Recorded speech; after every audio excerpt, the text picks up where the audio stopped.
Hey Toto, could you do something about the franchise you made? It needs some work. The final episode of this first season opened with Baron Ashura getting the call from her boss. Yep, like the majority of the Western game industry in 2025, their empire was going through some massive downsizing. Though to his credit, Dr. Hell did try to let her down easy. Yeah, don't worry Ubisoft, you're just going on a long winter, spring, summer, and if you're lucky, on a vacation. But yeah, Ashura was out of work, and even her former subordinates couldn't cheer her up. However, they were offered help by someone cosplaying as the Laughing Salesman, which, yeah, in case you're wondering, no, Toei didn't have any involvement in producing any version of the anime adaptations of this old horror comedy manga about a salesman who made Faustian deals with a lot of down-on-their-luck clients. I mean, I guess they could get around this character saying all of his famous catchphrases by adding a lot of nyas to her sentences. But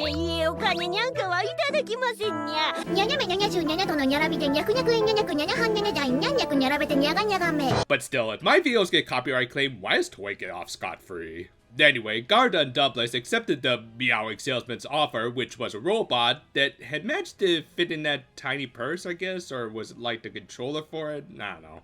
But yeah, with it, they literally dragged Ashura out of bed. Of course, she tried to turn them down, as their empire had already reassigned them to someone named Count Brocken, but their undying loyalty to their Baron convinced her to put the foundation back on. FYI, Count Brocken was a villain in the original Mazinger series, which you could kind of easily tell because he was a headless Yahtzee. And while this universe's version of the character didn't appear in this anime, she did get an appearance in the web manga and mobile game where she had this design. Speaking of which, that mobile game did have Dr. Hell as a playable character. Oh, sorry, I think we need to zoom out a little. There we go. Yeah, not even arguably one of the most iconic villains of the Mazinger series could escape being modified for the most part. This is the Marshal of Hell, who in the original Great Mazinger was just Dr. Hell, whose body had been recovered and placed inside of the head of a giant mech to act as an evil counterpart to Koji and the Mazinger Z. Thus, this headpiece that had likely been who Ashura had been talking to this whole time was meant to represent Dr. Hell in his life support mech, while the actual person who was speaking to it, like Detective Conan, was this little girl who does have a great design, and it is a bit of a pity that we didn't get to see her in the show proper. Anyway, they lured out the RGZ and showed off their new toy. The Jetfire P1 was a monster of the week created in tribute to Baron Ashura, who had died in just the previous episode of the original anime. Thus, it wasn't a pilotable mech, but in some Super Robot Wars games, it was piloted by the Baron. Nowadays, they probably can't use that name because of the Transformers, though it's also a good thing that Harmony Gold didn't hear about them, otherwise they'd try to file another frivolous lawsuit. Anyway, like its original, Skyfire proved to be a powerful opponent by immediately taking out Grenda, who usually takes the least amount of damage in this show, and yet here, she got one of the most erotic and painful looking beatdowns ever. It took out the RGZ one by one, with Zetchan being the last. With that, they let Baron Ashura deliver the final blow, and hilariously enough, she hesitated by remembering the good times they spent together that never actually happened. Anyway, they got the Wave Motion Gun trigger, which I guess Toei could get away with since they did absorb the company that originally made Space Battleship Yamato. Well, it didn't really matter, because before she could pull the trigger, the trial run on their new toy ran out. Now you see, this is why you all have to sign up at the beginning of the month to get the full benefits. Seeing this opening, Zetchan managed to launch a counterattack with a rocket punch to send them blasting off again. However, this is all being observed by the villains of the Mycenae Empire, which were made up of Archduke Gorgon, who was voiced by Aoyuki's favorite Madoka Magica girl, and General Juma, who kind of sounded like Super Sonico, but come on, everyone knows Super Sonico plays herself, so never think otherwise, damn it. But yeah, they were being led by the final boss of the season. With that, the next segment featured the arrival of the Great General of Darkness. No, wait, my mistake. That's clearly the White Devil going through another one of her episodes. Look, Nanoha, if Fate isn't pointing out, maybe just try ask her next time you see her. Also, I guess I could make a Ruru joke here since they are both robot girls, but I'm pretty sure this character is way stronger than the Hakuto Precure. As I said, this is the Great General of Darkness, who is often considered to be the breakout villain of the original Great Mazinger anime, to the point that he is treated like the big final boss of many other spin-offs or in the final stages of several Super Robot Wars games. Which is funny, because he was actually defeated a little over halfway into his original series, but I guess every villain after him was just considered lesser, in particular his boss, who we'll get to a little later in this video. Anyway, while the RGZ had upgraded their suits to the point that her underlings were no match, the general was able to take them out quite literally with the snap of a finger. And after a few crucifixion, she was going to finish them off, but... NANI? Build up! They were saved by Steel Jake, who was another creation of Golden Guy that really took the pilot becoming the brain of the mech to its absolute extreme, with a pilot who actually henshined into a head and then assembled a giant mech body for himself, the same way you would build up a gunpla. Obviously, they couldn't do all of that for the character in this show, especially as the ship that was supposed to hold her parts was just a tote bag. So, what do we get instead? 答える。お前の罪は何色だ? Now you see, this is what happens when Nemo doesn't have her girlfriend around. Though she did have a partner in this universe too, just a tad bit snobbier.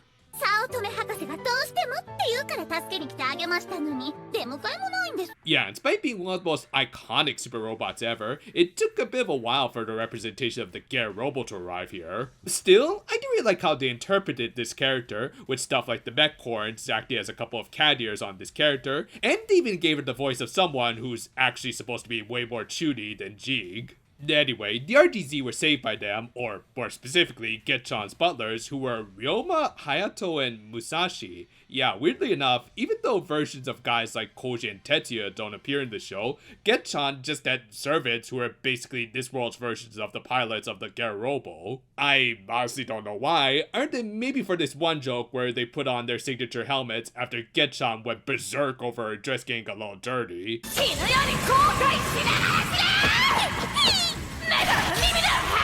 By any chance, is her dad's name also Ryoma and he looks just a little meaner than the butler? Also, there's some more great Tomoto Ogawa animation, who really doesn't seem to give two craps of ever staying on model. However, while the grunts were as easy as ever to take out, there was still the matter of the not-so-jolly green giantess. The final segment featured the robot girls being saved by even more run-ins as though this were late-era WCW or current-era AEW. Minerva, Yoko, and Team T all arrived to help, though and Mary King briefly joined in the battle too. Yeah, I haven't really brought them up, but Jack and Mary King were supporting characters from the original Garobo anime, who co-piloted a mech called the Texas Mac. In this universe, they just ran a food truck that had the head of that mech on it. But I guess Mary decided to help by doing that one Gundam cardboard box cosplay that somehow became a big meme in Japan. Well, it didn't really matter, she didn't even participate in the show's legit awesome version of the File Dynamic Special, as all the robot girls fired their signature beam attacks at the general, while the classic Mazinger theme played. However, she managed to repel it with the ultimate of all counterattacks.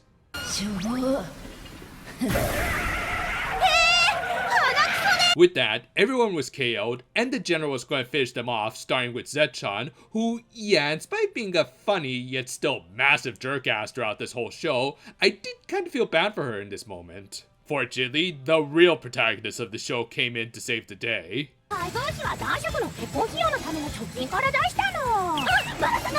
Aw, so we're not gonna get this awesome design from her? Of course, they did nothing that actually hurt the general, other than rip off her cape, but that did end up exposing her one weakness, which Zetchan managed to take advantage of with the quietest rocket punch ever.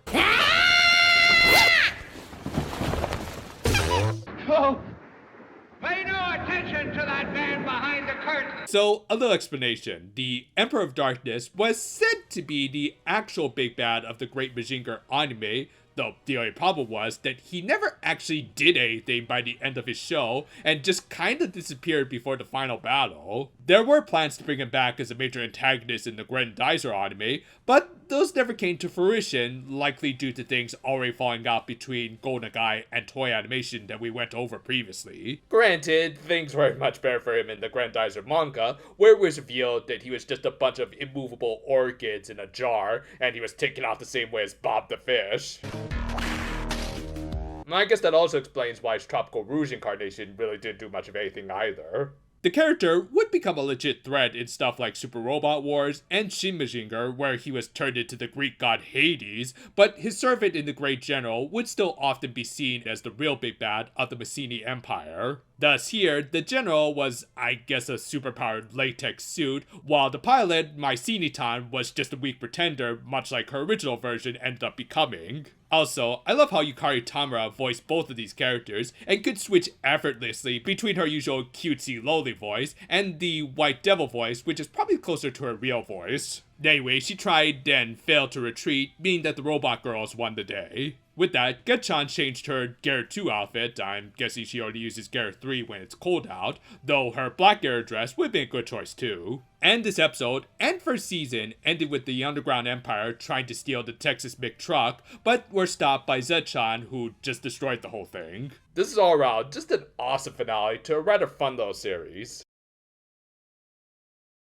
To me, this is a great parody of many finales of action shows of really any genre. Obviously, it has elements from some classic Super Robot anime, but I also see a little break here with the mounting threat of the final boss, and Super Sentai with former villains, or in this case the real heroes of the show, coming in for the save. It then becomes a parody when everything is taken to the most comical extremes. In this case, it was just the ridiculous ways both the Underground and Mycenae Empires took out the RGZ in comical and yet also kind of cathartic ways with how jerky they've been throughout the show. The highlight of this was appropriately the Great General, who for fans of the original Mazinger shows was hilariously overpowered and badass until she wasn't. But even the Emperor reveal was fun, as it totally matched with the anything goes nature of this show, and even took advantage of the original incidentally becoming a total wimp. And that's probably the best way to describe this finale. It's just dumb fun that you're not supposed to take too seriously or look for any deeper stories or emotions, which even for a guy who tends to overanalyze stuff like me, can do as long as it's taken to entertaining extremes. Though ironically, I did feel